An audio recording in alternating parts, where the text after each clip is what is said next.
नमस्कार दोस्तों, स्वागत है आपका मेरे इस नए सफर में, जहां हम साथ मिलकर तलाश करेंगे भारत के गौरवशाली इतिहास और संस्कृति की।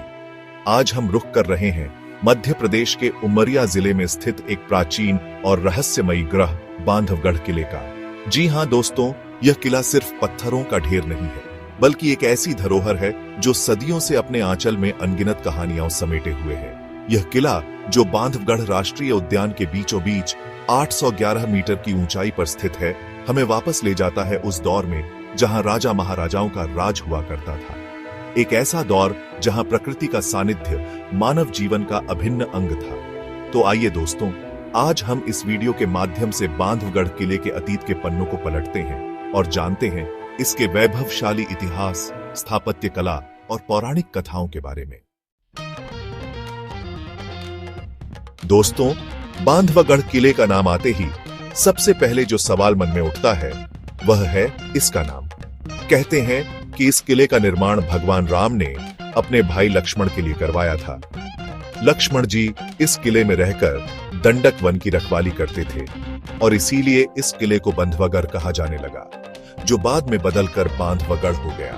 यह किला विंध्य पर्वत श्रृंखला पर स्थित है, जो अपनी ऊंची नीची पहाड़ियों और घने जंगलों के लिए प्रसिद्ध है। किले तक पहुंचने के लिए आपको घुमावदार रास्तों से होकर गुजरना पड़ी रहता है, जो आपको किले की भव्यता और दुर्गमता का एहसास कराते हैं। करीब 2000 साल पुराना यह किला अपने निर्माण में गुप्तकालीन, परमार और बघेल वंशों की झलक दिखाता है। किले की बनावट में प्राचीन भारतीय वास्तुकला का बेहतरीन नमूना देखने को मिलता है। यहाँ मौजूद विशाल प्राचीर, मजबूत दीवारें और गोपनीय सुरंगें इस बात का प्रमाण है कि यह किला न सिर्फ रहने के लिए, बल्कि युद्ध के लिए भी पूरी तरह तैयार रहता था। किले के भीतर कई मंदिर, तालाब और इमारतें हैं, जो उस दौर की जीवन शैली और कला का अनुमान कराती हैं। यहाँ से आसपास के इलाके का नजारा भी बेहद खूबसूरत दिखाई देता है, जो किसी को भी अपना दीवाना बना सकता है। किले के प्रवेश द्वार पर ही स्थित है गणेश द्वार, जिसके बारे में मान्यता है कि यहाँ से प्रवेश करने से पहले व्यक्ति को अपने सभी पापों का त्याग करना पड़ता था। यह द्वार हमें उस युग की धार्मिक और आध्यात्मिक मान्यताओं से भी रूबरू कराता है। बांधवगढ़ किले का निर्माण किसने और कब कराया, यह तो इतिहास के गर्भ में छिपा है, लेकिन इतना तो तय है कि यह किला अपने आप में एक रहस्य है, एक अद्भुत कहानी है जो हमें बार बार सोचने पर मजबूर करती है। दोस्तों, बांधवगढ़ किले का इतिहास उतना ही गौरवशाली और उतना ही उतार चढ़ाव भरा रहा है जितना कि भारत का इतिहास। माना जाता है कि यह किला 10वीं शताब्दी से भी पहले का है और इस पर कई राजवंशों ने राज किया है। सबसे पहले इस किले पर मगध साम्राज्य का शासन था, जिसके बाद गुप्त, कलचुरी, चंदेल और बघेल जैसे शक्तिशाली राजवंशों ने यहां अपना प्रभुत्व स्थापित किया। हर एक वंश ने अपने शासनकाल में इस किले को अपनी जरूरत और शैली के हिसाब से ढाला, जिसकी झलक हमें आज भी यहाँ मौजूद विभिन्न इमारतों और शिलालेखों में देखने को मिलती है। मुगल साम्राज्य के उदय के साथ ही बांधवगढ़ किले का महत्व और बेआच गया।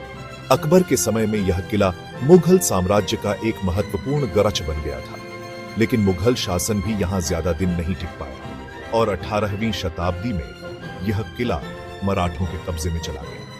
1818 में ब्रिटिश ईस्ट इंडिया कंपनी ने इस किले को अपने अधीन कर लिया और इस तरीके से यह किला भारत की आजादी तक अंग्रेजों के कब्जे में रहा। बांधवगढ़ किले का इतिहास हमें भारत के गौरवशाली अतीत की याद दिलाता है। यह किला उन अनगिनत वीर योद्धाओं और शासकों की वीरगाथा का प्रतीक है, जिन्होंने इस धरती की रक्षा के लिए अपना सब कुछ न्योछावर कर दिया। दोस्तों, बांधवगढ़ किला सिर्फ एक किला नहीं, बल्कि इतिहास, कला और धर्म का एक अद्भुत संगम है। यहाँ ऐसे ऐसे दर्शनीय स्थल मौजूद हैं जो आपको अपनी ओर आकर्षित कर लेंगे। किले के सबसे प्रमुख आकर्षणों में से एक है भगवान विष्णु की शेषशैया पर विराजमान प्रतिमा। यह प्रतिमा 10वीं शताब्दी की बताई जाती है और अपनी भव्यता और शिल्पकला के लिए प्रसिद्ध है। यहाँ एक गुप्त सुरंग भी है जो कहते हैं कि किले को सीधे रीवा से जोड़ती थी। हालांकि सुरक्षा के लिहाज से इस सुरंग को अब बंद कर दिया गया है, लेकिन इसके बारे में सुनकर ही मन में उत्सुकता जाग जाती है। वीर सागर कुंड भी यहाँ का एक प्रमुख आकर्षण है। यह एक विशाल तालाब है जो कभी किले में रहने वालों के लिए पानी का मुख्य स्रोत हुआ करता था। इसके अलावा किले में कई शिलालेख भी मौजूद हैं जो हमें यहाँ के इतिहास और संस्कृति के बारे में महत्वपूर्ण जानकारी प्रदान करते हैं। इन शिलालेखों में राजाओं के शासनकाल, युद्धों और सामाजिक जीवन का वर्णन मिलता है। किले के अंदर ही एक छोटा सा बघेल संग्रहालय भी है जहां आप बांधवगढ़ के इतिहास और संस्कृति से जुड़ी कई रोचक चीजें देख सकते हैं। यहाँ मौजूद प्राचीन मूर्तियां, सिक्के और हथियार आपको बीते युग की याद दिला देंगे। बांधवगढ़ किले की यह खूबसूरती और इतिहास ही है जो इसे देश विदेश के पर्यटकों के लिए एक प्रमुख आकर्षण का केंद्र बनाती है। चैप्टर 4 टाइटल बांधवगढ़ राष्ट्रीय उद्यान का संबंध। दोस्तों, बांधवगढ़ किले का संबंध सिर्फ इतिहास से ही नहीं बल्कि प्रकृति से भी है। यह किला बांधवगढ़ राष्ट्रीय उद्यान के बीचों बीच स्थित है जो अपने वन्य जीवों के लिए विश्व प्रसिद्ध है।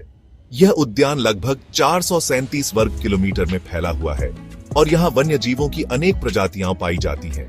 इस उद्यान को विशेष रूप से बाघों का घर कहा जाता है क्योंकि यहाँ बाघों की संख्या काफी अधिक है। यहाँ आप जीप सफारी या हाथी की सवारी करके जंगल की सैर कर सकते हैं और बाघों के अलावा तेंदुए, हिरण, चीतल, सांभर, भालू और कई प्रकार के पक्षी भी देख सकते हैं। बांधवगढ़ राष्ट्रीय उद्यान की खूबसूरती भी देखने लायक है। यहाँ घने जंगल, ऊंची नीची पहाड़ियां, झरने और नदियां मिलकर एक ऐसा नजारा पेश करते हैं जो आपको अपनी ओर खींच लेगा। प्रकृति प्रेमियों के लिए यह जगह किसी स्वर्ग से कम नहीं है। यहाँ आकर आप प्रकृति की गोद में खो जाएंगे और शहर की भीड़-भाड़ से दूर कुछ पल शांति से बिता पाएंगे। बांधवगढ़ किले और बांधवगढ़ राष्ट्रीय उद्यान का यह अद्भुत संगम इसे दुनिया भर के पर्यटकों के लिए एक अनूठा गंतव्य बनाता है। चैप्टर 5 टाइटल यात्रा संबंधी जानकारी। दोस्तों, अगर आप बांधवगढ़ किले की यात्रा करने की योजना बना रहे हैं तो आपके लिए कुछ महत्वपूर्ण जानकारी। बांधवगढ़ किले की यात्रा करने का सबसे अच्छा समय अक्टूबर से जून का माना जाता है। इस दौरान यहाँ का मौसम खुशनुमा रहता है और घूमने फिरने में कोई परेशानी नहीं होती। किले में प्रवेश के लिए आपको प्रवेश शुल्क देना पड़ता है जो कि भारतीयों के लिए काफी कम है। विदेशी पर्यटकों के लिए यह शुल्क कुछ ज्यादा होता है। बांधवगढ़ पहुंचने के लिए आप हवाई, रेल और सड़क मार्ग का इस्तेमाल कर सकते हैं। निकटतम हवाई अड्डा जबलपुर में है जो यहाँ से लगभग 190 किलोमीटर दूर है। निकटतम रेलवे स्टेशन उमरिया है जो यहाँ से लगभग 32 किलोमीटर दूर है। सड़क मार्ग से भी आप आसानी से बांधवगढ़ पहुंच सकते हैं। बांधवगढ़ में रहने के लिए आपको होटल, रिसोर्ट और गेस्ट हाउस आसानी से मिल जाएंगे। यहाँ हर बजट के हिसाब से रहने की व्यवस्था मौजूद है। बांधवगढ़ की यात्रा आपके लिए एक यादगार अनुभव साबित होगी। यहाँ आकर आप इतिहास, संस्कृति और प्रकृति का त्रिवेणी संगम देख पाएंगे।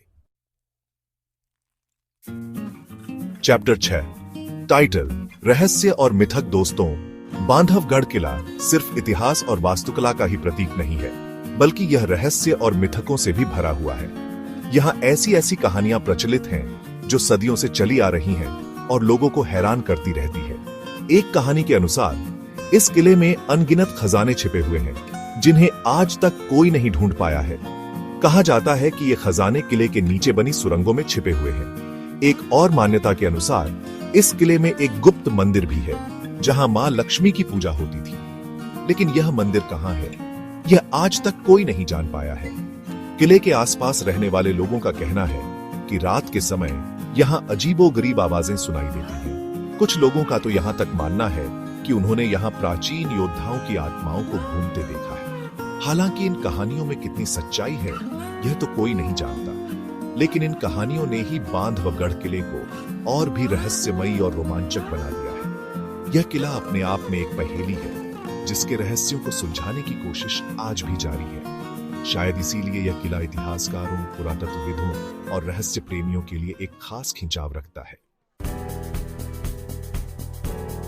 उतरो टाइटल बांधवगढ़ किला एक अविस्मरणीय यात्रा। तो दोस्तों, ये था बांधवगढ़ किला जो अपने अंदर इतिहास, धर्म और प्रकृति के अनूठे संगम को समेटे हुए है। यह किला हमें याद दिलाता है कि हमारी संस्कृति और विरासत कितनी समृद्ध है और हमें इसका सम्मान करना चाहिए। अगर आप इतिहास प्रेमी हैं, प्रकृति से प्रेम करते हैं या फिर रोमांच और रहस्य के शौकीन हैं, तो बांधवगढ़ किला आपके लिए एक आदर्श जगह है। यहाँ आकर आप अपने अतीत से जुड़ पाएंगे, प्रकृति के सानिध्य में खुद को तरोताजा कर पाएंगे और शायद कुछ अनसुलझे रहस्यों का सामना भी कर पाएंगे।